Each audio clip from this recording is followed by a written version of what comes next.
Are you thinking about blowing your wad on some fancy teapot? Think again. Please, save that cash for some primo leaves. There's only one piece of teaware you need for a top shelf tea session. My tea connection. You could spend it down on pricey teapots, chasing the dragon, but you'll never outclass the humble gaiwan.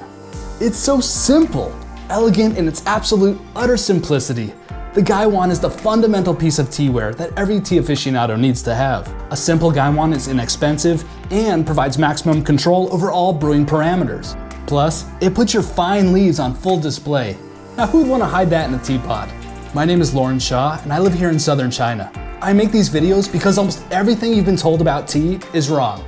I'm on a quest to spread the word about Chinese Gongfu tea in celebration of my favorite leaf, Camellia sinensis. If you're new to Chinese tea or even an old pro, consider subscribing. I post educational tea videos every day. The gaiwan is a comparatively modern invention. In fact, some ancient tea trees are even older than this invention itself as a method of brewing tea. The gaiwan came into its own during the Ming Dynasty. That's only about 500 years ago. During the Qing Dynasty, a couple hundred years ago, it became more popular and into the mainstream in Chinese culture. One of my favorite parts about the gaiwan is its utterly timeless design. Elegant with its three parts: the lid, the cup portion, and the saucer. I typically don't use it with a saucer because I don't like clanging around. But these curves, this shape, I've come to love the aesthetics of. Here are some reasons I love the gaiwan. First, the gaiwan's design allows you to see and smell the leaves. It's really a treat. In addition, you have absolute control over your aperture for fast pouring, slow pouring, let your tea cook. Infinite choices are what the gaiwan is all about.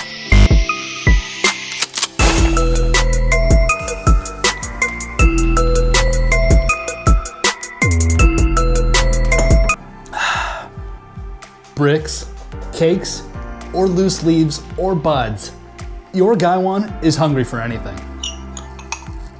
Nom nom nom nom nom. Nom nom nom nom nom. To me, that's one of the main joys of Gongfu tea, is seeing how the leaves progress over successive, rapid infusions. Using the gaiwan isn't really all that hard. First, you put your leaves in your gaiwan. Then, you have a choice. You can do the overhand grip with your middle finger and thumb, clenching the sides as your index finger holds the lid. Or you can do an underhand grip. Ah, that's nice.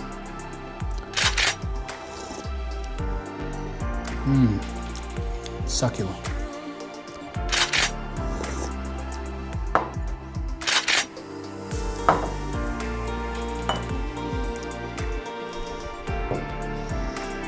The overhand grip really is my go-to.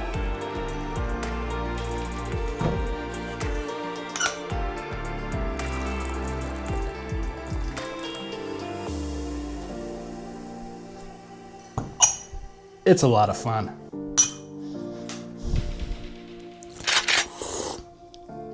Ooh.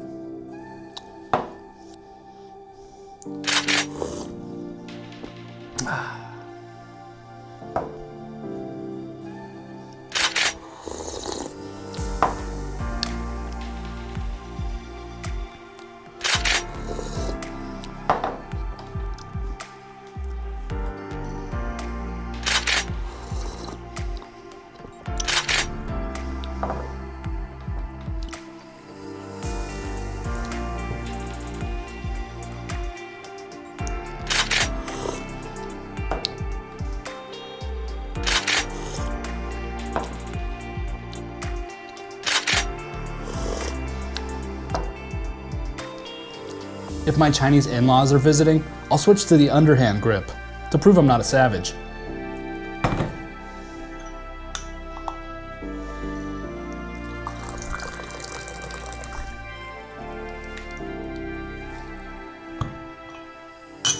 Terrific.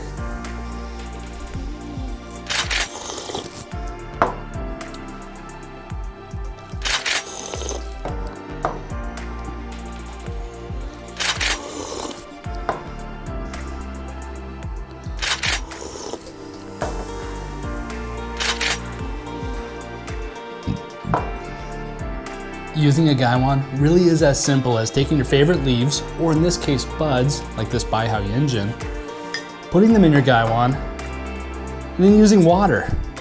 Watch, I'm gonna show you dual wielding gaiwans.